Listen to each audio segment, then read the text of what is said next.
Assalamualaikum warahmatullahi wabarakatuh. Perkenalkan nama saya Muhammad Alwi Abdillah dengan NIM aku 211191131.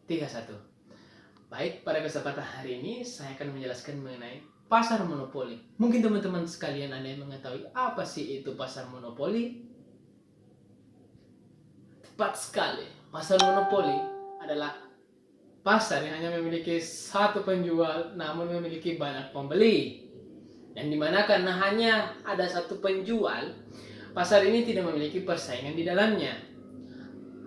Begini, ciri-ciri dari pasar ini ada 4. Pertama, tidak ada barang yang dapat digantikan oleh penyedia barang tersebut. Kemudian, hanya terdapat satu pihak yang menjual barang. Kemudian yang ketiga, pada umumnya jika ingin bersaing, maka ada undang-undang yang mengatur di dalamnya. Kemudian yang keempat, penjual dapat menentukan harga sesuai dengan keinginannya.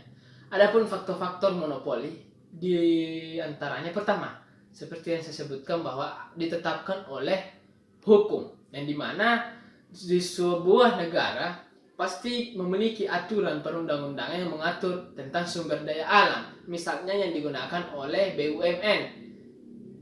Karena di BUMN itu ada misalnya Pertamina, itu kan menggunakan bahan terbarukan. Kemudian yang kedua, monopoli alamiah, yang dimana terkadang sebuah pasar monopoli juga dapat tercipta secara alami tanpa adanya campur tangan dari pihak lain. Kemudian faktor yang ketiga, monopoli dengan lisensi. Maksudnya ini adalah salah satu, ini sering kita kenal merupakan pasar yang menguasai dengan lisensi.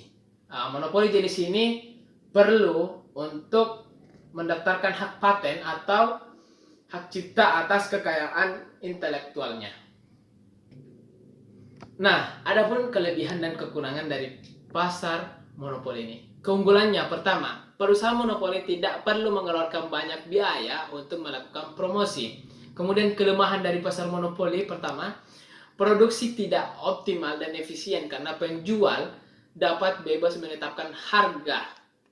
Dan adapun contoh-contoh pasar dari monopoli ini, pertama dari Pertamina, dia monopoli karena hanya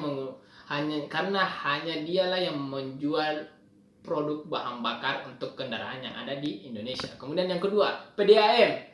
Kemudian Bulog, karena Bulog ini salah satu perusahaan negara yang besar yang mengatur mengenai beras.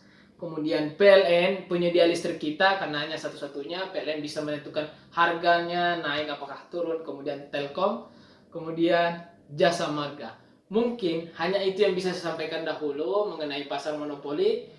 Sekian dari saya. Assalamualaikum warahmatullahi wabarakatuh.